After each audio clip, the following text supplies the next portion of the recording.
Tonight, you might sit down to a structured dinner and eat with a fork. Tomorrow morning, you will likely apply deodorant, and when you get dressed, you'll choose your clothes based on specific seasons. We treat these daily routines as natural human behaviors, but they have a distinct starting line. None of these practices existed in European society until the year 822 CE. They all trace back to a single Muslim musician named Ziryab. Before his arrival, European aristocratic life lacked this kind of structure. High society dining meant heavy meats and sweets piled onto bare wooden tables in no particular order. Clothing was purely functional, dictated only by whether it was freezing or boiling outside.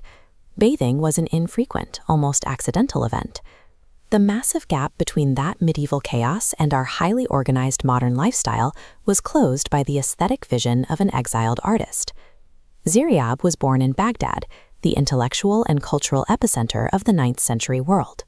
He was a rising musical prodigy, studying under the most celebrated court musician of the Abbasid Empire. His talent quickly became a liability.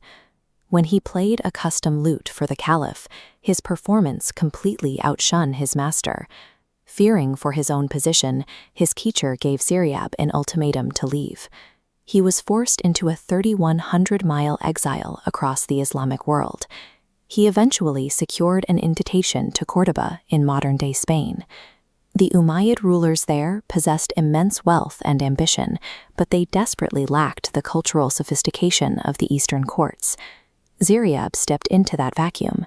He transplanted the highly refined operating system of the Islamic East into a society actively looking for an identity. He started with his primary domain, music. The traditional Arabic lute, or oud, was played with a wooden pick and had 4 strings. Ziryab added a 5th bass string to expand its range and swapped the wood pick for an eagle's feather, producing a softer, more expressive sound. To disseminate his methods, he established Europe's first formal music conservatory.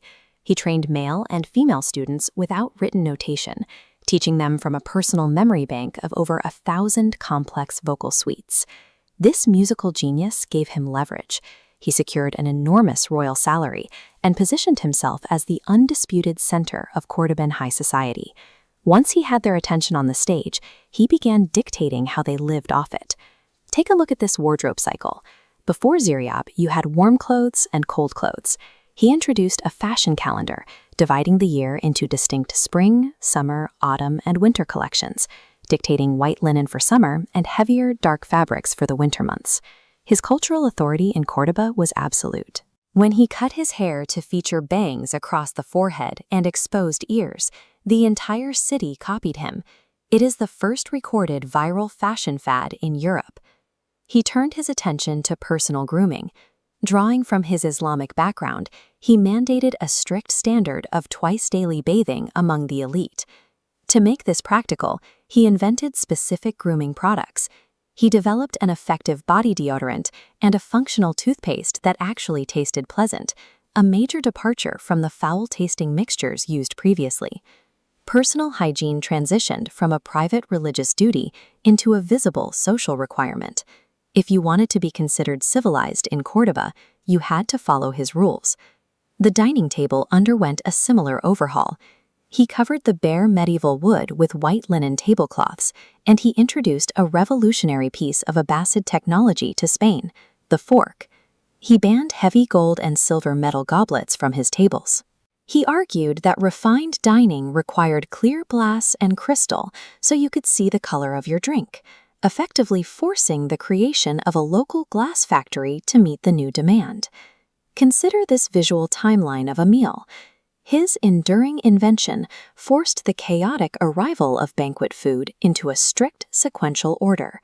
He mandated 3 specific blocks: a lighter soup to start, a heavy meat main course second, and a sweet dish to finish.